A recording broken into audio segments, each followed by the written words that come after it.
BBA, BCA, BCom Computers, 100% placement guarantee. I create Degree College, Kukatpalli, Hyderabad. నమస్తే రమగారు. నమస్తే జయ. రమగారు, శ్రావణ మాసం అనగానే మనం అందరం కూడా లక్ష్మీ పూజ, వరలక్ష్మి పూజ, లక్ష్మీదేవి స్థిరంగా ఉండాలి, ఎలాంటి పూజలు చేయాలి, ఇవన్నీ మాట్లాడుకుంటూ ఉంటాం కదా.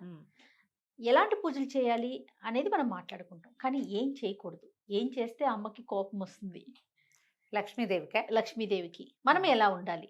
ఈ లక్ష్మి అబండెన్స్, మనకి సమృద్ధి, ఇవన్నీ సాధారణంగా కర్మ సిద్ధాంతం ప్రకారం మనం మోసుకురావాల్సిందే జయ.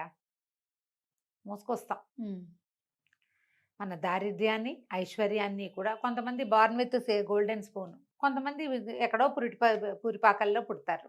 కొంతమంది అట్లా, కొంతమంది ఇట్లా పుట్టడం సహజంగా. వాడు ఏ కర్మ దుర్విపాకాన్ని మోసుకొచ్చుకుంటాడో దాని ప్రకారం వాడి పుటక. ఇది న్యాచురల్, దీంట్లో మార్పు లేదు అసలు. అయితే ఎదిగే కొందికి కొంతమంది బార్న్ విత్ గోల్డెన్ స్పూన్ అయినా కొన్నాళ్ళకి పాపర్లు అయిపోయిన వాళ్ళని చూస్తాం మనం. అవునండి. ఎవరో సంపన్నులుగా ఉండటానికి కంటిన్యూ అయ్యి అలాగే తరాల వెంబడి సంపన్నులుగా ఉండేవాళ్ళు కొంతమంది. అయితే సంపన్నుల ఇంట్లో పుట్టి కుమారరాజాలుగా పెరిగి చివరికి ఏమీ లేకుండా అయిపోయేవాళ్ళు.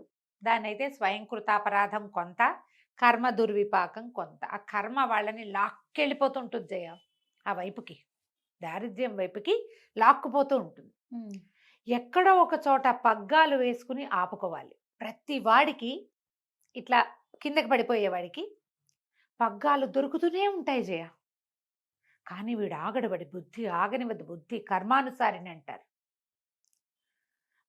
చాలా బలమైన జాతకం ఉన్నవాళ్ళు ఎవరైనా, చాలా బలమైన ఆత్మస్థైర్యం అవి ఉన్నవాళ్ళు ఎవరైనా, ఆత్మబలం ఉన్నవాళ్ళు పట్టుకోగలిగితే వాడిని అంత దారిద్ర్యం దిశగా వాళ్ళు వెళ్ళరు. ఏదో ఒక పుణ్యలేశం ఉన్నది, అప్పుడు చేసిందో ఇప్పుడు చేసిందో ఉంటే అందులోకి వెళ్ళిపోరు. అదే మనం చూడు, పూరి పాకల్లో చిన్న జీవితంలో వాకిట్లో వాసానికి కట్టిన ఉయ్యాలే వైభోగంగా పుట్టిన పిల్లలు, కోటీశ్వరులైన వాళ్ళని మనమే ఎంతమందినో చూస్తాం. అవునండి. సామాన్యమైన కుటుంబం, బోల్డ్ అంత సంపాదిస్తారు కదా, మనం చూస్తూ ఉంటాం. వీళ్ళకి అవకాశాలు వస్తూ ఉంటాయి. వచ్చిన అవకాశాన్నల్లా పట్టుకుని వాడు ముందుకెళ్తాడు. మరి మొదటే వీడికి ఎందుకు ఇవ్వాలా లక్ష్మి? లేదు వాడికి. కానీ వాడు సాధించడానికి ప్రయత్నం చేశాడు. అదే అవకాశం వాళ్ళ ఇంట్లో ఉన్న 10 మంది పిల్లలకి వస్తుంది. ఎవ్వడు చేయడు, ఒక్కడు చేస్తాడు. అది మామూలుగానే మనకు చెప్తారు, God made hand, man made hand అని. మన 2 చేతుల్లో ఒకటి భగవంతుడు రాసిన రాత ఉంటే, రెండోది మనం రాసుకునే రాత ఉంటుంది.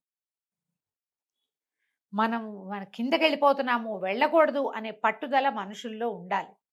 ఉన్నవాడు సంపన్నుడు అవ్వడానికి అవకాశం ఉంది. సమృద్ధిని పొందటానికి వాడికి ప్రకృతి అవకాశం ఇస్తుంది. మనం యూనివర్స్ అని చెప్పుకుంటున్నాం కదా, దేవుడు అంటాం కాదు, ప్రకృతే మనకు అవకాశాలు ఇస్తుంది, ప్రపంచమే ఇస్తుంది, అటుగ్గాని ఇటుగ్గాని. ఇందులో మనం చెప్పుకునే లక్ష్మి అనగానే డబ్బు, సమృద్ధి అనే కదా చెప్పుకుంటాము. అవును. అందులో అధికారం ఉంది. లక్ష్మి అంటే అధికారం, లక్ష్మి అంటే డబ్బు, ఆరోగ్యం, ఐశ్వర్యంతో పాటు జనం, సహాయం లభించటం ఎక్కడికి వెళ్ళినా. అది కదా లక్ష్మి అంటే. 100% అండి. ఇప్పుడు ధనము ధాన్యముతో పాటు ఆరోగ్యం ఉండాలి.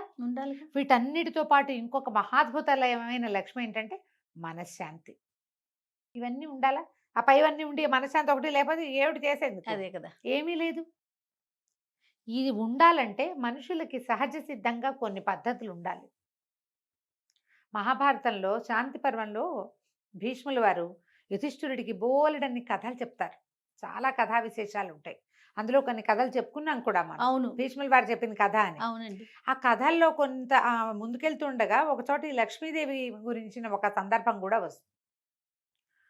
సాధారణంగా లక్ష్మి ఎక్కడ ఉంటుందంటే ప్రశాంతత. ఎక్కడ ప్రశాంతంగా ఉంటే అక్కడ ఉంటుంది లక్ష్మి. ఈ రోజున డబ్బు లేదు, ప్రశాంతత ఉంది. రేపు డబ్బులు కూడా వస్తాయి, వాళ్ళకి ఏం కావాలో అది వస్తాయి ప్రశాంతంగా ఉండేవాడికి. ఎక్కడ సహనం ఉంటుందో అక్కడ డబ్బు ఉంటుంది. డబ్బు కాదు, లక్ష్మి. సహనం ఉన్న చోట. అనారోగ్యం వచ్చింది అనుకుందాం, వీళ్ళు అయిపోయి హైరాణ పడిపోయి, ఎక్సైట్మెంట్, కంగారు పడిపోయి, భయపడి కొత్త జబ్బులు తెచ్చుకుంటారు. డాక్టర్ దగ్గరికి వెళ్ళి ఆ డాక్టర్ దగ్గర ఉండరు, ఇంకో డాక్టర్ని మార్చేస్తారు. ఆరోగ్యం ఎట్లా సిద్ధిస్తుంది?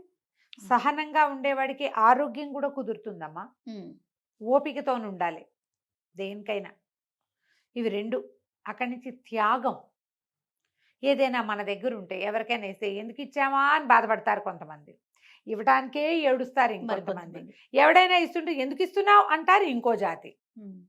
త్యాగబుద్ధి ఉన్నవాడి దగ్గర లక్ష్మి ఉంటుంది. చాణక్యుడి నీతి సూత్రాలు మనం చేసాం, నీకు గుర్తుందా? అవునండి. అందులో ఒకటి చేసాం మనం, వెతకండి, నేను అదేంటో పూర్తిగా చెప్పను ఇప్పుడు. ఒకటే శ్లోకం, కుచైలినం దంతమలోపసృష్టం అని అది ఉంటుంది. అందులో మురికి బట్టలు కట్టుకునే వాడి దగ్గర, పొద్దునే లేచి దంతధావనం చేసుకొని వాడి దగ్గర లక్ష్మీదేవి ఉండదు. కొంతమంది ఉంటారు అట్లా, బట్టలు అవే వేసుకుని బట్టలే వేసుకుని బట్టలే వేసుకుని.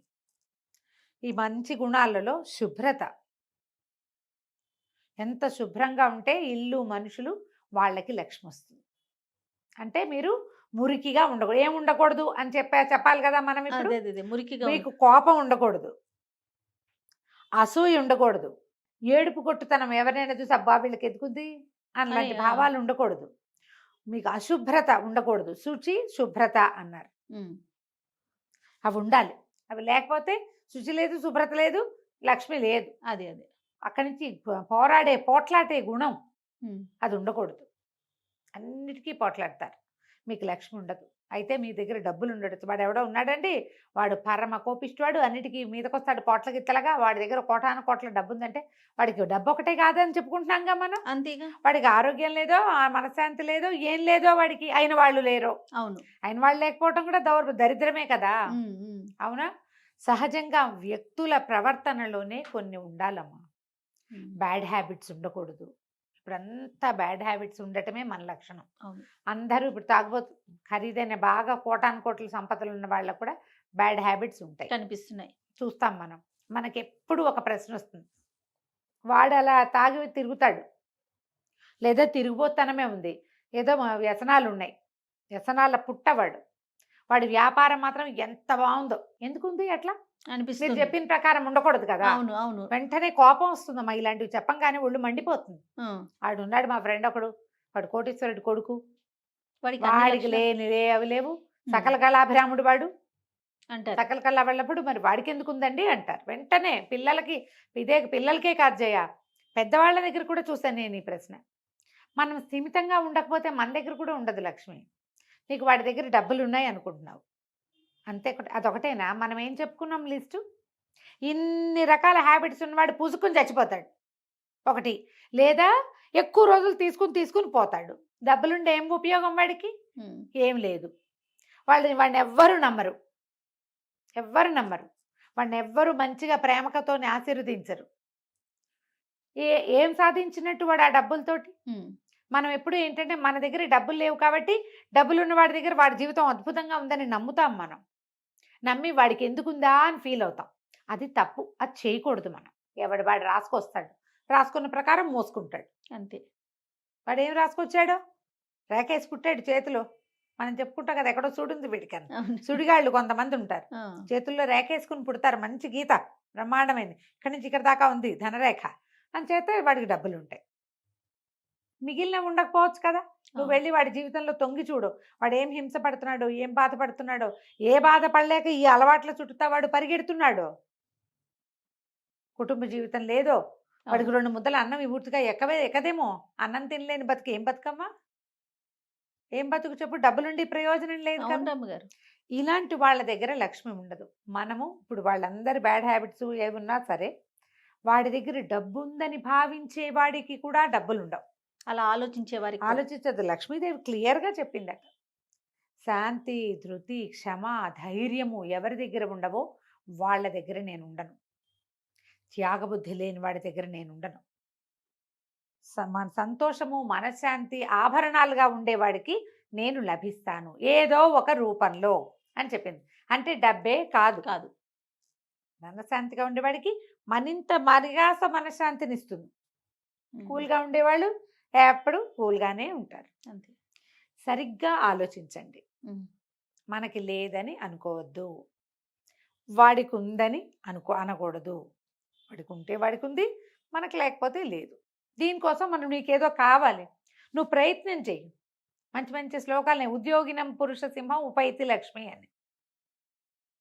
ఎవరైతే ప్రయత్నశీలుడుగా ఉంటాడో వాడికి లక్ష్మీదేవి వరిస్తుంది. నీకు మీ ఇంట్లో అందరికీ అనారోగ్యాలు వస్తున్నాయి, మీరు మీ ఫుడ్ హ్యాబిట్స్ మార్చుకోండి, మీ పని వేళలు మార్చుకోండి, మీ నిద్ర పద్ధతులు మార్చుకోండి, ప్రయత్నం చేయండి, ఆరోగ్యం కుదుట పడుతుంది. డబ్బులు లేవు, చిన్న పొన్న పనులు చేసుకుంటున్నారు, కొంచెం పైకి చదువుకోండి. ఎవడైనా ఒకరిని, మీరు నలుగురు కలిసి ఒకరిని చదివించండి, వాడు మిమ్మల్ని ముందుకు తీసుకెళ్తాడు.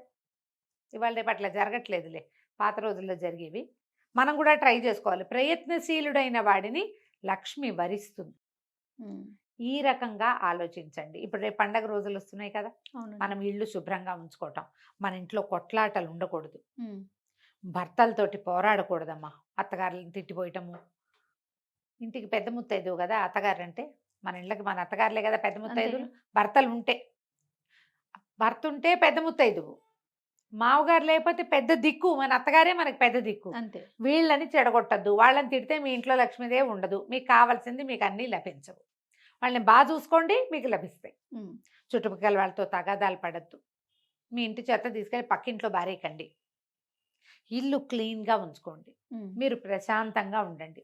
ఏ సమయంలో అయినా సరే చట్టుకున్న కొత్త పూజ చేసుకునేటట్టు. ఎవరైనా మన ఇంటికి వస్తే వాళ్ళు వచ్చిన అరగంట దాకా మన ఇల్లు అడవిలాగానే ఉందనుకో, సర్దుతూ ఉన్నాం, అలా చేయొద్దు.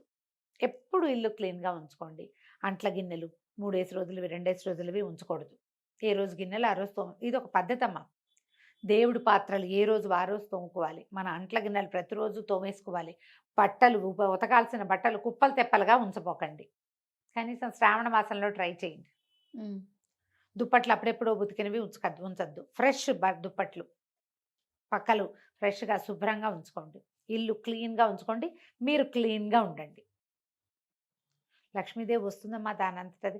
ముందు మీకు క్లెన్లీనెస్ అలవాటు అవుతుంది. ఈ నెలంతా చేస్తే అంతే కదా, ఈ నెలంతా శుభ్రంగా ఉన్నారనుకో, వచ్చే నెల ఆటోమేటిక్గా శుభ్రంగా ఉంటారు.